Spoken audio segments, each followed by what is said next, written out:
Salve, galera! Na aula de hoje nós falaremos sobre Roma Antiga. Pois é, por que estudar os romanos? Se vocês lembram, na nossa última aula, sobre a Grécia Antiga, eu colocava que os gregos e os romanos, juntos, eles criaram a base daquilo que nós chamamos da cultura ocidental. Significa o quê? Que boa parte da forma como nós pensamos e agimos é influenciada, pelas coisas, pelos elementos, daquilo que eles desenvolveram, há séculos, no caso milênios, se nós formos pensar nos gregos. Ok? Mas com relação à Grécia nós já falamos, então hoje falaremos sobre os romanos. Entre os grandes legados que os romanos nos deixaram, a gente costuma elencar dois os principais. A língua. É óbvio, que o que eu falo hoje não é igual ao que os romanos falavam, há 2000 anos atrás. Mas a língua oficial deles, que era o latim, é justamente aquela que deu a origem ao português, por exemplo, ao espanhol, ao francês, ao italiano. Quer dizer, quando nós falamos hoje que nós somos latinos, vivemos na América Latina, de onde vem essa expressão? Porque basicamente América Central e América do Sul, que no geral o pessoal chama de América Latina, o predomínio da língua desses povos dessa região são línguas que são derivadas justamente do latim, ou seja, o espanhol e o português. Então, se vocês olharem no dicionário, a grande maioria das palavras que você encontra lá encontrarão com a origem que vem do latim. O latim, o grego, aí vem a influência dos gregos, e obviamente que nós temos aí uma série de palavras que nós vamos ter como origem, algumas das línguas indígenas, seja o tupi, por exemplo, uma das principais.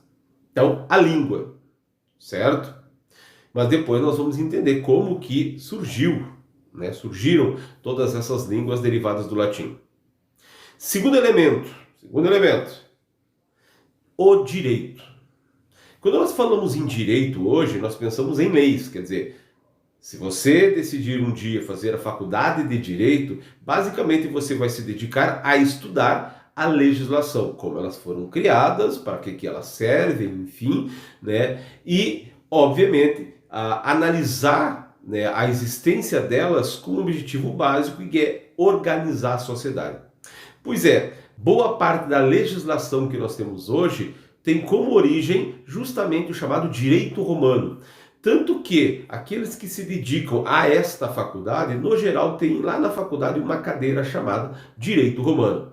Quer dizer, os romanos, eles criaram a base daquela forma que nós nos organizamos, ou os princípios básicos da legislação que existe hoje, que é óbvio, em outros momentos foram aprofundadas, foram analisadas, foram modificadas, mas a base está lá, por exemplo, no chamado Corpus Juris Civilis, que tem como essência um conjunto de leis criadas durante o momento em que os romanos se organizavam enquanto civilização, principalmente num período chamado República, que logo adiante nós falaremos.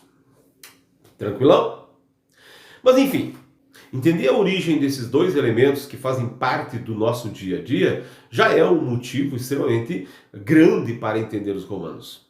Mas é claro que vai além disso. Nós falaremos, inclusive, um pouco mais tarde, a própria questão da origem do cristianismo, boa parte da forma como nós entendemos a religião, e principalmente a partir da influência cristã, também tem vínculos com a história romana, porque foi justamente durante um período chamado Império Romano, que o cristianismo surgiu, se organizou enquanto religião, e justamente vai ser a adoção do cristianismo enquanto religião oficial pelo chamado Império Romano que vai garantir com que esta religião se expanda por toda a Europa e mais tarde acabe chegando, por exemplo, aqui na América. Então, quer dizer, língua, maneira de organizar a partir de alguns princípios básicos da legislação, noções ou visões do ponto de vista religioso. Quer dizer, há uma influência muito grande dos romanos no meu dia a dia. Certo? Mas enfim, quando a gente estuda a história de Roma, do ponto de vista tradicional, se costuma dividir a história em 3 períodos distintos. Cada um desses períodos eu vou caracterizar de maneira geral, né, para que vocês tenham um entendimento e justamente possam entender as diferenças entre esses momentos. Tá? O primeiro período é aquilo que nós chamamos de monarquia. Esse primeiro período, eu costumo dizer, né, se eu tivesse que resumir por alguma expressão, eu costumo dizer que a monarquia tem a ver com a origem e a organização de Roma. Como surgiu a cidade de Roma? Porque aí que está um detalhe. Né? Nós já falamos de algumas grandes cidades da antiguidade, né? E obviamente que das cidades que nós falamos, elas tiveram, né, um poder, né, e conseguiram influenciar as regiões ali onde elas existiam. Acontece que Roma, ela vai chegar num determinado momento em que o poder dela foi muito além do território onde ela estava estabelecida. Provavelmente vocês já ouviram expressões: todos os caminhos levam a Roma, quem tem boca vai a Roma. Quer dizer, qual é a origem dessas expressões? Justamente do momento, né, em que Roma se transformou na cidade mais importante. E é claro, estamos falando aqui principalmente da Europa, né, mas nesse contexto parte da Ásia e parte da África acabam vendo Roma também como, né, o centro do mundo. Ou pelo menos os romanos assim se colocavam, principalmente a partir da sua expansão. Mas é claro que Roma não surgiu grande, né? Então a origem de Roma, ela também tem, no geral, 2 explicações. Tem aquilo que nós chamamos da origem lendária e a origem histórica. A lendária, e aí é óbvio, né, eu também colocava lá na aula da Grécia, né, a forma como os gregos influenciaram os povos que vieram depois, ou pelo menos que viveram ali concomitantemente, e entre esses principalmente os romanos, né, porque os romanos eles vão acabar adotando muito da cultura grega e, né, criam algumas modificações, né, mas a essência, ou muito da essência da cultura romana, ela vem da chamada cultura grega. Da mesma forma que os gregos viam ou buscavam explicar a origem de boa parte daquilo que acontecia ao redor deles, né, na ação dos deuses, né, a mitologia grega era muito forte, os romanos também terão uma mitologia. E um detalhe, inclusive, né, boa parte dos deuses, ou diria até a grande maioria dos deuses romanos, na verdade eram os mesmos personagens lá da mitologia grega, só com outros nomes. Exemplo, o grande deus grego, Zeus, na verdade é o Júpiter romano. Né? A deusa da sabedoria, Atena, grega, é a Minerva romana. Né? O deus da guerra grego, o Ares, é o Marte romano. Enfim, então mudavam os nomes, mas a essência é mais ou menos a mesma. Mas enfim, então a origem de Roma, do ponto de vista lendário, está vinculada inclusive a um episódio da história dos gregos, a chamada Guerra de Troia. Se costuma dizer, e isso vai estar presente em algumas obras, né, da Roma Antiga, principalmente a Eneida, né, e nesta obra se colocava então, né, que um herói de Troia, o Enéas, ele acaba saindo daquela região quando a guerra de Troia encerra e os troianos acabam perdendo, e ele acaba se estabelecendo ali naquela região que é a Península Itálica, que hoje é a Itália e que obviamente onde está a cidade de Roma. A partir do momento que ele se estabelece ali, começa a se organizar, né, uma comunidade, enfim, e nesta comunidade, vamos adiantar aqui a história, né, vai existir a Rhea Silvia. Ela, dentro da mesma lógica que as mitologias antigas colocavam, né, as mulheres e os deuses muitas vezes entravam em contato, pois ela teve um caso lá com Marte, o deus da guerra, e ela teve 2 filhos, o Rômulo e o Remo. Acontece que ela era uma princesa, né, e automaticamente esses 2 filhos, num futuro, seriam reis, ou seriam governantes ali da região, porque eles eram irmãos gêmeos, enfim, um deles assumiria o cargo ali de rei.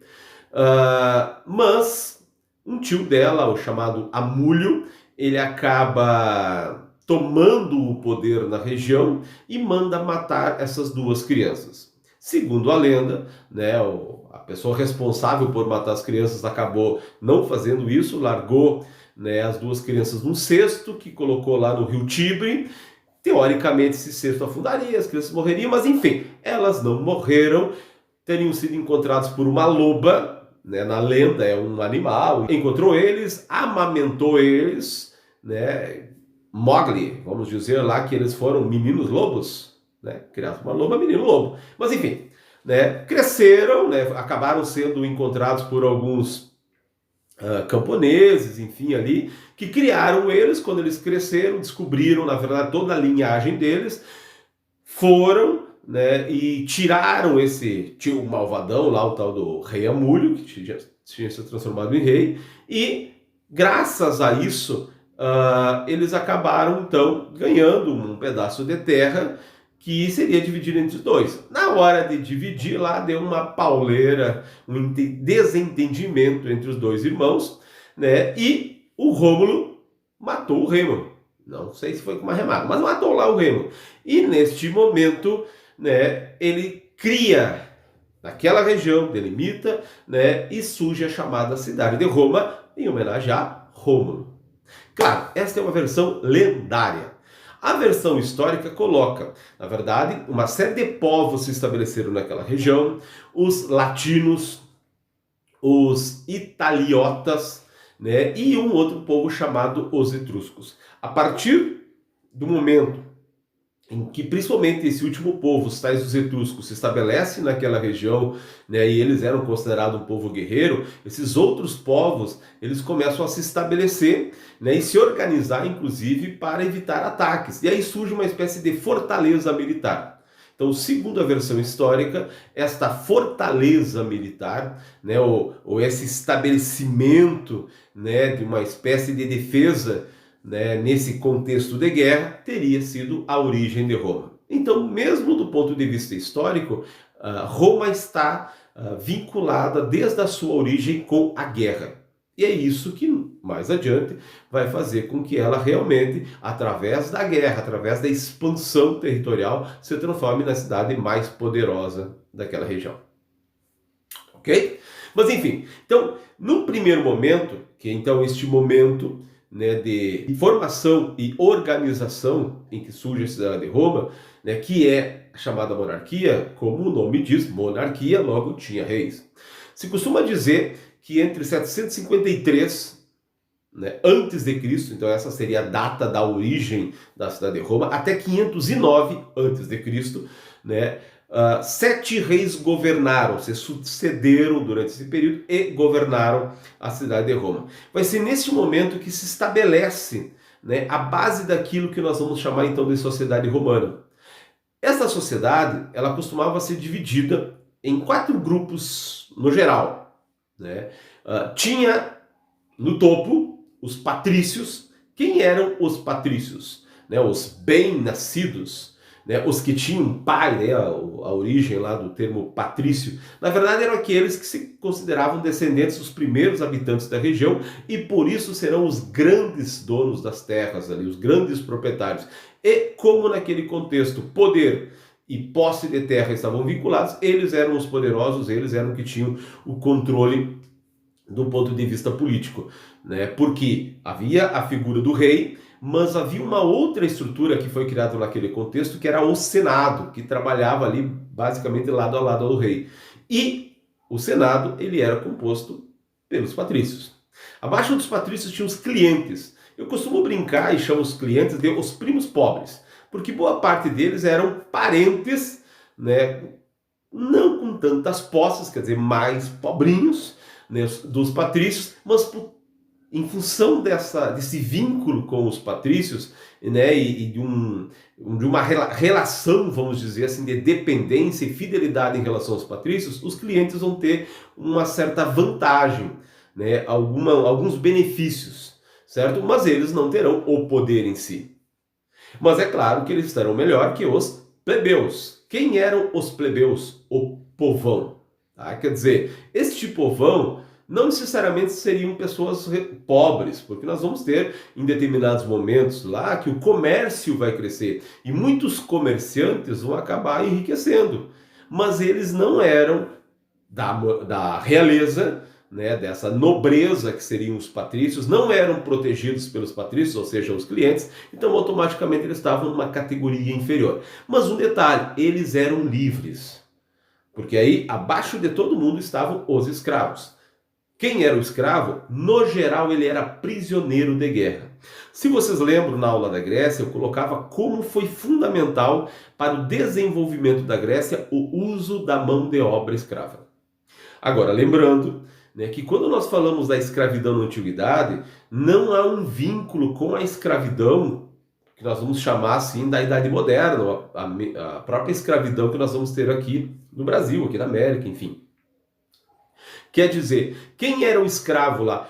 Basicamente eram prisioneiros de guerra. No primeiro momento, e principalmente, né, os plebeus e alguns pequenos proprietários, muitas vezes acabavam se endividando e como não tinham meios para pagar suas dívidas, eles acabavam se tornando escravos até que as suas despesas fossem pagas. Então havia a chamada escravidão por dívida, que mais adiante vai acabar. Mas no primeiro momento, então era possível. Mas a grande maioria do escravo era o prisioneiro de guerra. E automaticamente ele não tinha vantagem nenhuma. Né? Lembrem, o que de certa forma caracteriza um escravo é o fato dele não ter liberdade, mas muito mais do que isso. Naquele contexto, principalmente, ele era visto como uma mercadoria que era comprada e vendida. Então ele era uma posse de alguém. Ok? Bueno, nesse contexto de organização da estrutura social, colocava já, os patrícios estavam no topo. E é justamente esses patrícios que, num determinado contexto, eles vão acabando dando um golpe no rei, né, o último rei desse período chamado monarquia, chamado Tarquínio o Soberbo, quer dizer, o cara que se achava, enfim, e que segundo consta naquele contexto, ele começou a bater de frente, né, com o interesse dos patrícios. Alguns estudos colocam que ele teria começado a se aproximar um pouco dos plebeus, e para evitar que os patrícios fossem prejudicados, eles se organizam e dão um pontapé lá no rei e implantam a república. Então quer dizer, acabam com a monarquia, entendendo monarquia como o poder de um, e implantam uma outra forma de governo, que é o que nós chamamos de república. O que é república? Coisa pública, ou coisa de todos. Quer dizer, saímos de um modelo em que o poder teoricamente estava nas mãos de um, para ir para um outro modelo em que teoricamente o poder seria de todos. Agora o detalhe, esta passagem da monarquia para a república foi feita através de um golpe. Golpe significa o quê? Algo diferente daquilo que era o normal. Normal naquele contexto era a existência de um rei. Né? Então, neste momento, extingue-se o cargo de rei e representantes do povo passam a assumir com o objetivo de governar em nome de todos. Porém, este golpe foi arquitetado, na verdade, para atingir os interesses da elite ou dos patrícios. Porque a república tinha como principal órgão o Senado. E como eu já dizia antes, quem controlava o Senado, quem podia participar dele? Os patrícios. Então, quer dizer, esse golpe foi feito para beneficiar a elite. O período república, eu costumo dizer, né, e resumir, né, em duas expressões também. Então, a república foi marcada pela consolidação e a expansão de Roma. Consolidação, por quê? Porque ela consegue se organizar e naquele contexto ela começa a estabelecer, né, o seu poder ali na região. E aí que entra a questão da expansão, quer dizer, as conquistas de novas terras. Inclusive, o próprio discurso de que como era para todos agora, havia necessidade de mais riquezas. E naquele momento, conseguir mais riquezas seria a partir da expansão territorial. Por isso a necessidade da guerra, né, e uma guerra de conquista principalmente. Então, Roma começa a se estabelecer e a conquistar várias regiões ali da chamada Península Itálica. Porém, uma das coisas que também marca este período chamado República é que, apesar do discurso ser para todos, Na prática, como eu já dizia, foi para poucos. E os plebeus, que era a grande massa da população, né, que era a população, como eu dizia antes, em grande maioria mais humilde, né, mas que, na teoria, deveria fazer parte do poder, já que ele era para todos. Porém, o fato de ser escanteada fez com que a camada dos plebeus se organizassem em várias revoltas. Então, algo que marca também o período republicano, principalmente o início dele, é justamente uma série de revoltas dos plebeus. No início dela, inclusive, no início da República, né, no momento em que começa esse processo de expansão, boa parte do exército romano era composto pelos plebeus. Só que num primeiro momento não era um exército profissional, então os plebeus, quem quisesse entrar no exército, basicamente arcava com as suas despesas, com a promessa que mais tarde seria recompensado. Porém, os patrícios acabavam sendo recompensados e os plebeus nem sempre.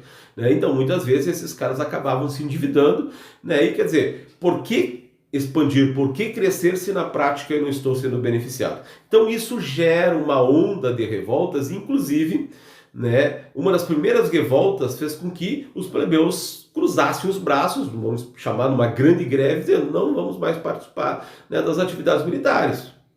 Bueno, vocês precisam de nós, então automaticamente nós temos que ter algumas vantagens.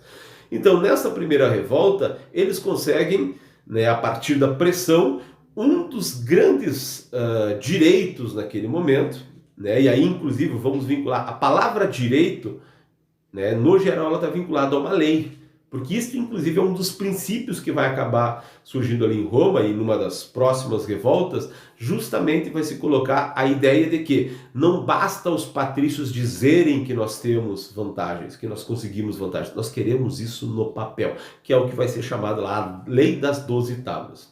Então, a primeira grande conquista foi a criação de um cargo chamado Tribuno da Plebe, que junto ao Senado representava os plebeus e inclusive tinha o poder muitas vezes de veto, quer dizer, se uma lei fosse criada lá e que fosse, né, contrária aos interesses dos plebeus, o Tribuno da Plebe podia chegar lá e dizer não, ela não pode, automaticamente essa lei não poderia valer, porque ele vetava.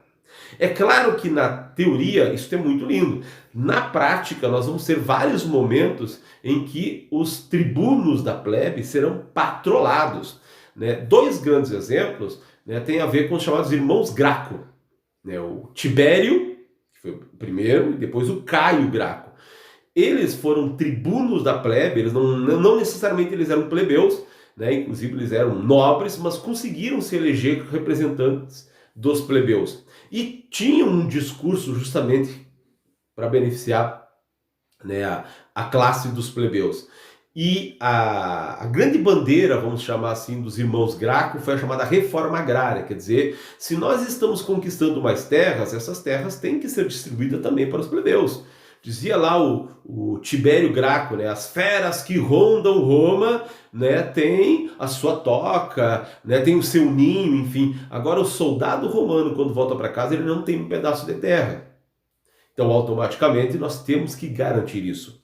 O Tibério, ele apresentou um projeto para limitar o tamanho das propriedades. E, obviamente, bateu de frente, né, com a grande elite, com os patrícios, né, que dominavam o Senado ali. E por isso, tanto o Tibério e mais tarde o Caio Graco acabaram sendo mortos, né, acabaram sendo assassinados, justamente pela bandeira que eles defendiam, que ia contra os interesses dos patrícios. Então, não necessariamente aquilo que os plebeus conseguiram era efetivamente colocado em prática. Mas é óbvio que a pressão dos plebeus garantiu mais conquistas, como o que eu colocava antes, a chamada Lei das 12 Tábuas, a garantia, né, de que a legislação seria justamente colocada no papel. Lá não é necessariamente no papel, as tábuas da lei.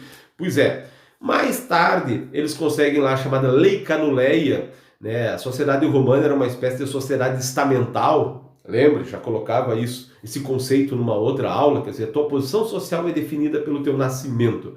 Né? Só que os plebeus, e principalmente esses plebeus comerciantes que acabavam enriquecendo, né, eles se consideravam da elite, mas do ponto de vista tradicional, eles não eram da nata da sociedade, que eram os patrícios.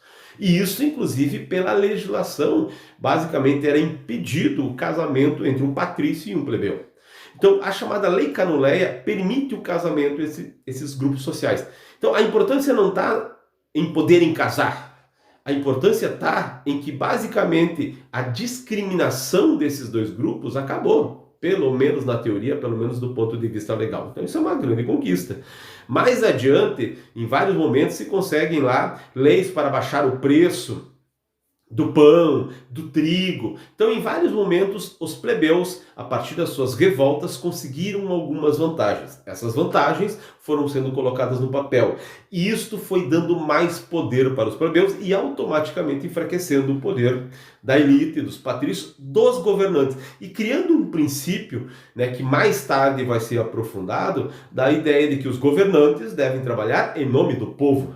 E esse princípio, obviamente, que vocês já devem ter ouvido. Pois é, a República Romana ela traz isso. E mais do que isso, né, que o poder dos governantes é limitado pela lei, que é um princípio muito forte que depois vai aparecer com força, principalmente lá no movimento iluminista, mas isso é bem mais tarde.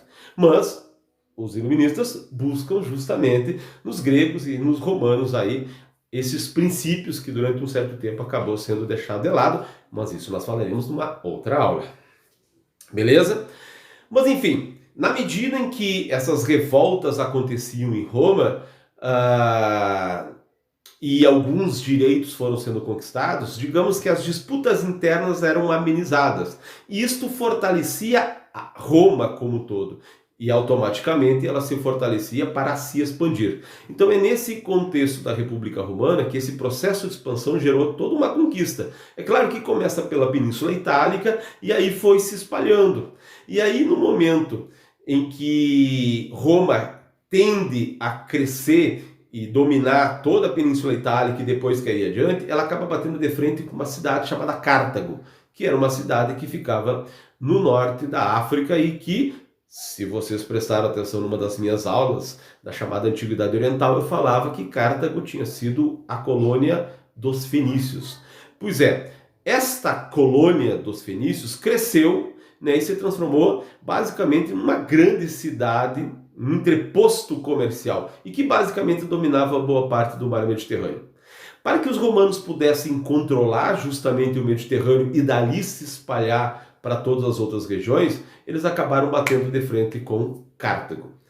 A guerra entre os romanos e os cartagineses é um dos principais episódios, né, da República Romana. E estes momentos ficaram conhecidos como as Guerras Púnicas. Guerras entre romanos e guerras entre cartagineses. O que me interessa aqui é que lá no final tem vários desdobramentos, quer dizer, tem várias batalhas, tem vários momentos interessantes. A chamada Segunda Guerra Púnica aparece um grande líder general cartaginês chamado Aníbal Barca, que quase dominou Roma. Então há alguns momentos bem interessantes, porém o tempo não me permite. O que me interessa é, os romanos dominaram Cartago e ao conquistar a cidade de Cartago, conquistam basicamente todo o mar Mediterrâneo e a partir daí controlam todas as terras, e vou colocar um mapa para vocês verem isso, todas as terras que ficavam às margens do Mediterrâneo. Inclusive o Mediterrâneo passou a ser visto como o Mare Nostrum, ou o nosso mar. Por isso a conquista do Mediterrâneo foi fundamental para a expansão romana. Porém, todas essas conquistas que automaticamente geravam riquezas, que geravam a entrada de escravos, então automaticamente Roma ficava cada vez mais forte, não necessariamente beneficiaram Roma como um todo. Como eu já colocava antes, boa parte dessas riquezas acabavam indo parar nas mãos dos patrícios, em detrimento aos outros grupos sociais. Mais do que isso, essas conquistas que aconteceram em várias regiões, a norte, sul, leste, quer dizer, o exército romano começa a crescer. E aí começa uma briga interna, quer dizer, essa entrada de riquezas gerou olho grande, vamos chamar assim, e várias figuras dentro de Roma começaram a colocar suas manguinhas de fora e tendo interesse, quer dizer, controlo Roma, controlo riquezas. E aí começa uma série de disputas internas, principalmente dentro do Senado, com algumas figuras que começam a se fortalecer nesses momentos, que vão ser os generais romanos. Porque, no geral, o exército romano, né, ele era comandado por um general. As legiões romanas eram comandadas por um general. E como muitas dessas conquistas acabavam acontecendo longe de Roma, esses generais eram os caras que estavam mais próximos dos seus soldados. E muitas vezes eles conseguiam, então, um apoio à pessoa dele, que nem sempre era um apoio à causa romana.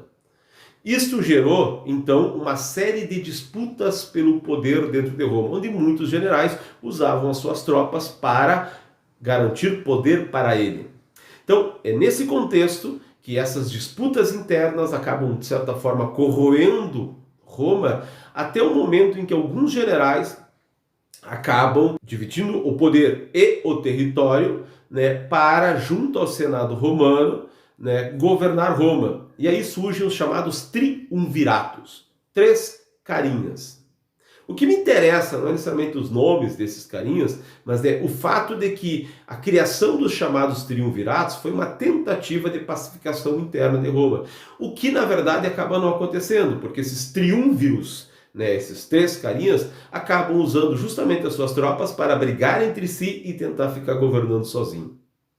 Né? Vamos dizer, um dos momentos mais marcantes é justamente que no primeiro triunvirato tinha um cara chamado Júlio César. Ele ficou extremamente famoso a partir de algumas conquistas que ele fez, então ele era um general romano. Ele, quando volta para Roma, ele é aclamado como um grande herói, e ele tinha um vínculo muito forte, ou tentou ter um vínculo muito forte com os plebeus. Tanto que muitas vezes os plebeus colocavam o Júlio César, né, como um grande líder, inclusive acima do poder do Senado. E o Júlio César se transforma num dos triunviros, né, e lá dentro do Senado romano há uma série de intrigas que começam acontecendo, e justamente o que aconteceu com Júlio César mostra, né, a forma como a luta pelo poder, a ganância, corroeu os ideais republicanos, ou pelo menos a ideia de que seria para todos. Porque o próprio Júlio César acabou sendo assassinado a partir de uma conspiração dentro do próprio Senado romano. A partir da morte do Júlio César, inclusive de algumas figuras, né, próximas a ele que participaram dessa conspiração. Não sei se vocês já ouviram, tem uma expressão chamada "até tu, Brutus". Quer dizer, Brutus é um dos carinhas que era muito próximo do Júlio César, que participou da conspiração, e porque foi assim. O Júlio César foi morto com inúmeras facadas dentro do Senado romano. A partir da morte do César, né, e que o objetivo era justamente abafar o poder dele, na verdade um tiro saiu pela culatra. Porque daí, 3 carinhas, o Marco Antônio, que era uma espécie de braço direito de Júlio César, né, acaba, de certa forma, tomando o poder, junto com um outro cara que era parceiro do César, que era o Lépido, e junto com aquele que nós vamos chamar uma espécie de herdeiro dele, que é o Caio Otávio. Então surgia o chamado segundo triunvirato.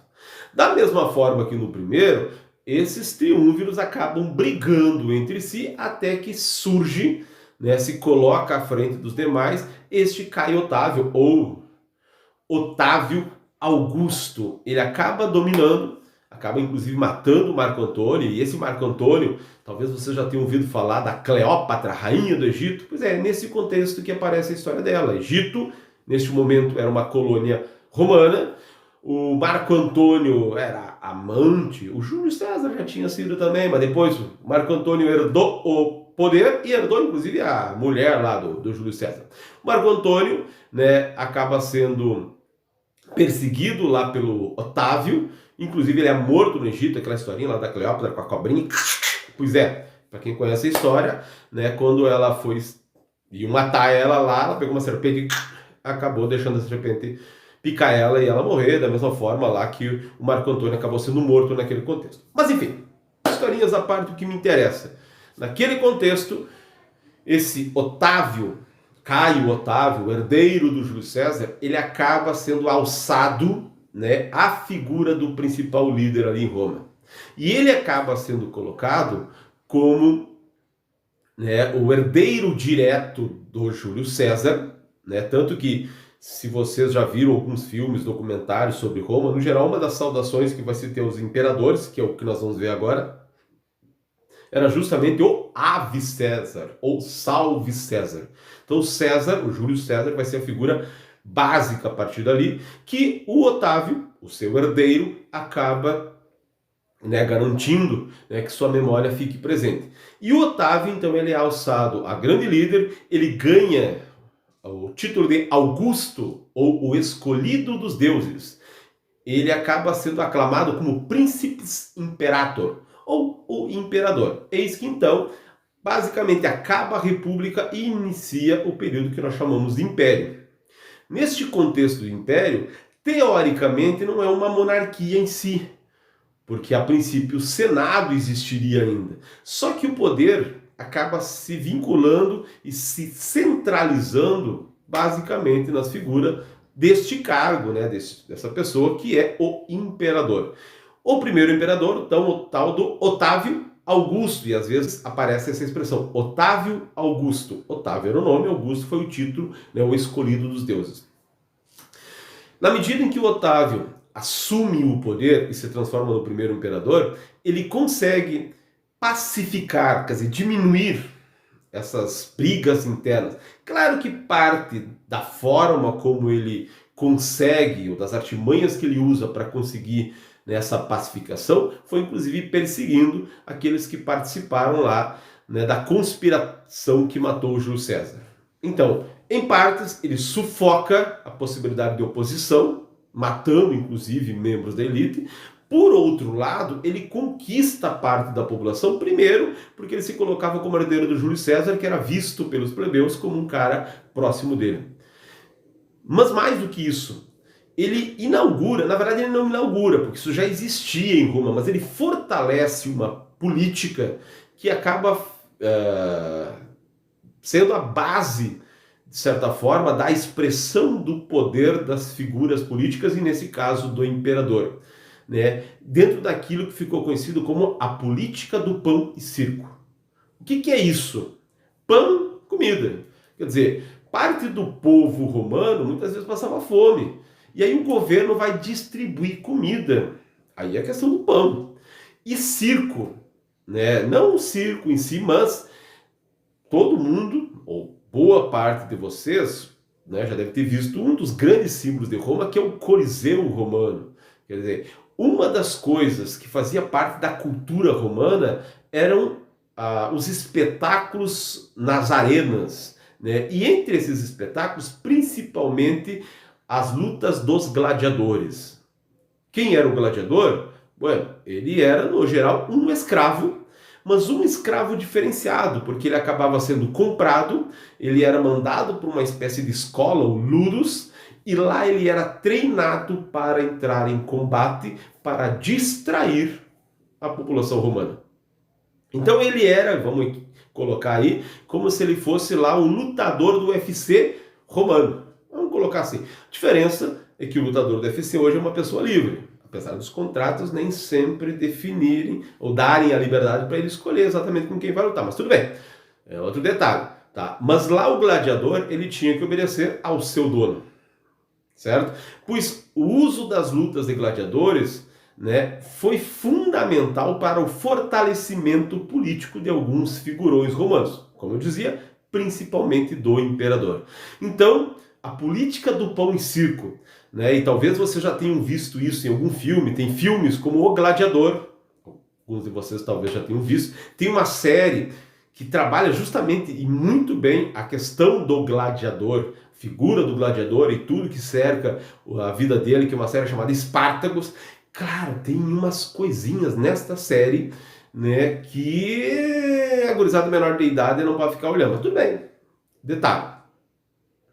Mas enfim, talvez já tenham visto, né, em algum momento, né, aquelas disputas que aconteciam, né, onde muitas vezes os caras lutavam até a morte. Então a política do pão e circo tinha isto.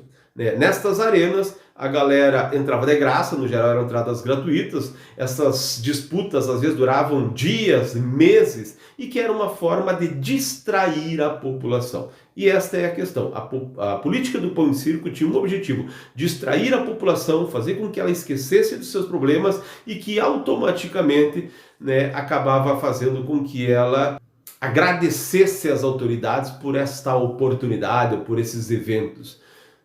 Alguns colocam, por exemplo, a política do pão e circo hoje como o futebol, como o carnaval, né? Que é o cara tá cheio de problemas, acaba esquecendo, inclusive, dos problemas da política, né? Então elas acabam sendo usadas, inclusive, não só para divertir, mas para enganar a população. Mas esse é um outro detalhe.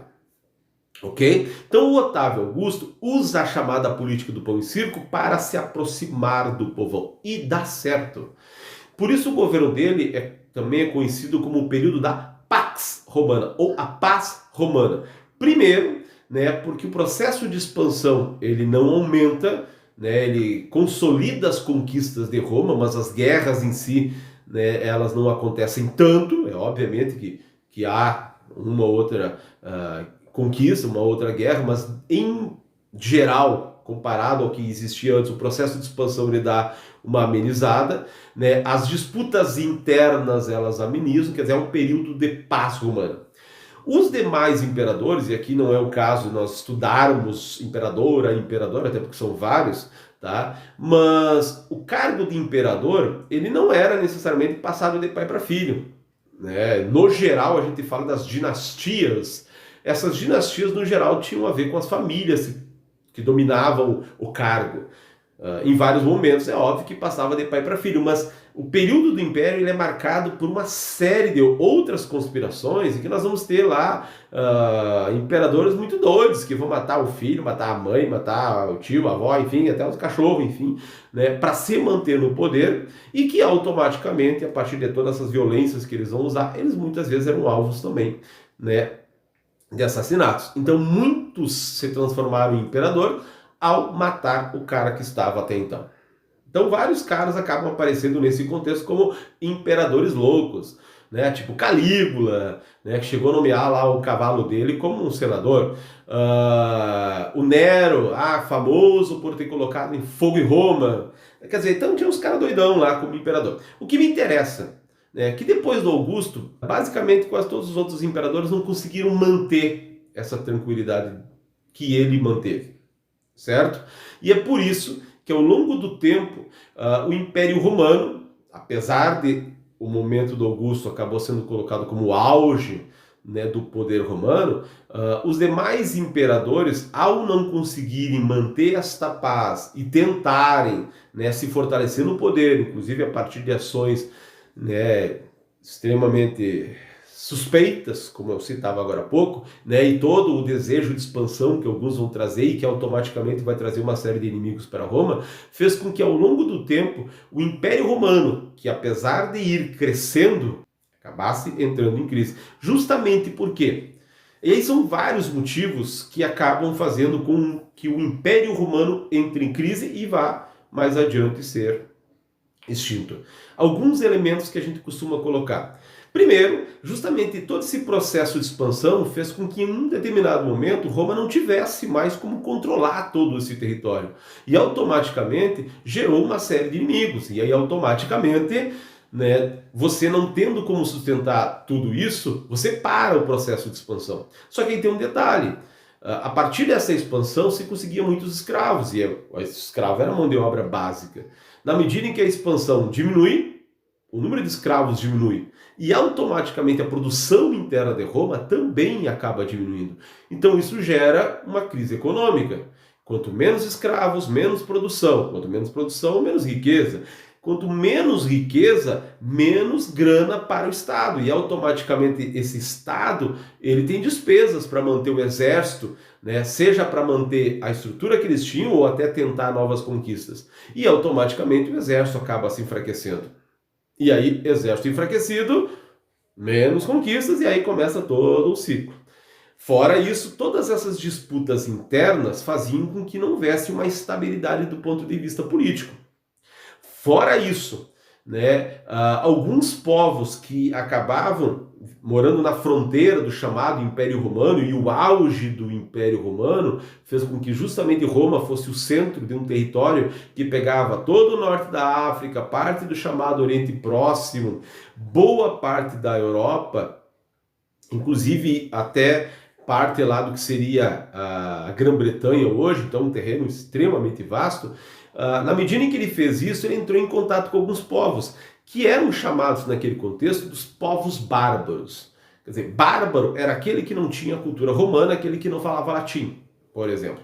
No primeiro momento, há um choque muito forte do exército romano com esses bárbaros. Mas na medida em que Roma vai se enfraquecendo, muitas vezes o Estado romano ele abre mão de usar o exército e contrata mercenários bárbaros desses povos, né, que ficavam ali na fronteira. Então faziam acordos de paz. Você fica aqui, beleza, nós não brigamos com você, né, você não invade o nosso território, mas você protege de outros grupos.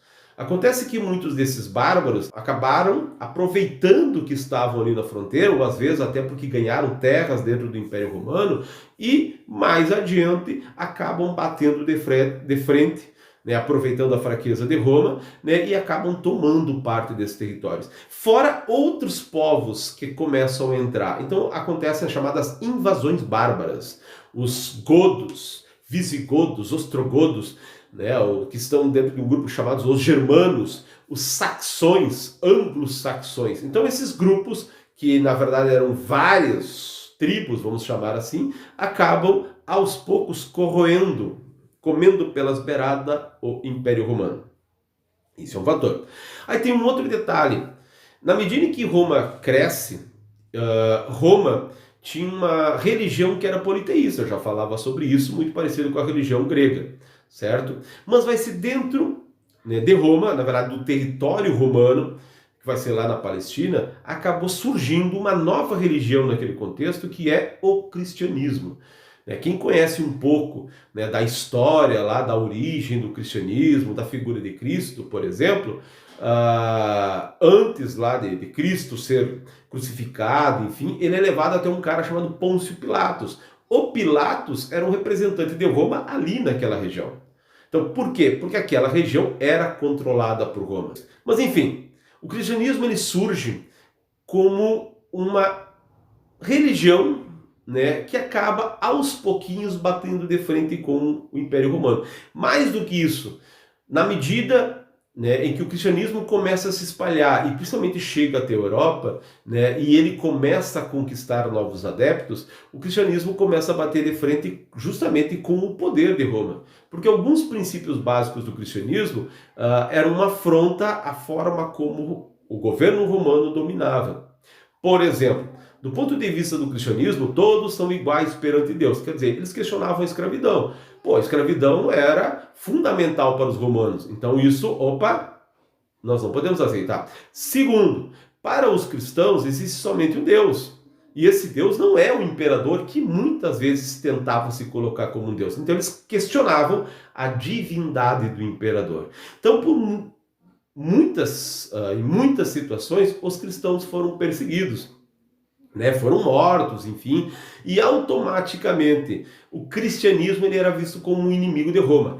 Porém, por mais que essas perseguições acontecessem, o cristianismo ele foi crescendo tanto, até que teve um momento em que um imperador chamado Constantino, e na verdade ele chega ao poder, né, de certa forma, na história dele lá, um sonho em que ele viu o símbolo da cruz e pintou a cruz, né, na roupa lá dos seus soldados, e aí ele foi para a guerra e venceu essa guerra, enfim, e se transformou em imperador. Pois então esse Constantino, no ano de 313, ele lança um documento extremamente importante chamado o Edito de Milão. O que dizia de maneira geral este documento? Ele garantia a liberdade religiosa basicamente para todos os povos, mas principalmente para os cristãos. Então a partir daquele momento os cristãos deixam de ser perseguidos, né, porque eles têm uma certa liberdade. Claro, deixar de ser perseguidos é uma generalização, porque é óbvio que se havia, né, um certo ódio, um certo receio com relação aos cristãos, isso não foi abandonado do dia para a noite. Mas do ponto de vista legal, os cristãos podiam, né, se organizar agora às claras e não mais nas chamadas catacumbas, como muitas vezes eles acabavam se organizando, quer dizer, lá nos subterrâneos de Roma ou do Império Romano. Acontece que mais adiante, para vocês terem uma ideia, há um imperador chamado Teodósio, né, que ele acaba assumindo o cristianismo e ele oficializa o cristianismo como religião oficial do Império Romano. Acontece que isso aconteceu justamente no momento em que Roma, o Império Romano, vinha sendo corroído. Vai ser justamente nesse contexto que se oficializa justamente a divisão do Império Romano em duas partes, o chamado Império Romano do Ocidente, né, com sede em Roma, e o Império Romano do Oriente, com sede em Constantinopla. Então, o Império Romano já vinha se esfacelando. Acontece que justamente esta pressão dos bárbaros, as brigas internas e a própria ascensão do cristianismo, num primeiro momento, acabaram enfraquecendo o poder, né, a figura do imperador. Por mais que, em determinado momento, o próprio imperador adotou o cristianismo, naquele contexto lá, a figura do imperador, né, a imagem do imperador, já estava em baixa, vamos chamar assim. Tá? Acontece então que no ano de 476, né, a própria cidade de Roma, que já tinha sido em outros momentos atacada, ela acaba sendo invadida e este fato acaba sendo considerado como o fim do Império Romano, ou a queda do Império Romano do Ocidente. Claro, é óbvio que não é do dia para a noite que a história de Roma é deixada de lado, mas o ano de 476 é visto como um marco, né, o símbolo de que Roma não era mais poderosa, a ponto, como eu colocava, da própria cidade ter sido saqueada e controlada por povos bárbaros.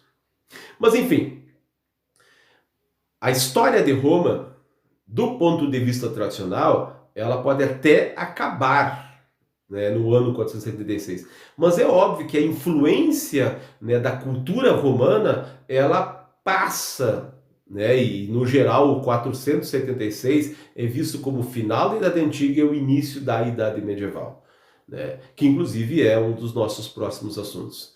Né? E quando a gente for falar na Idade Média que o poder da igreja vai ser basicamente a essência, né, da cultura, né, medieval, esta igreja é a que teve origem justamente dentro do Império Romano. Então eu posso dizer, o Império Romano caiu, mas o cristianismo se manteve, porque justamente muitos desses povos que entraram se converteram ao cristianismo e ele cresceu de tal forma que acabou absorvendo, né, aquela estrutura que Roma organizou, que controlou um vasto território. Pois é, essa estrutura passou a ser controlada em grande parte, né, pela igreja, né, a igreja cristã, que mais tarde vai ser conhecida como a Igreja Católica. Mas isso é para uma outra aula.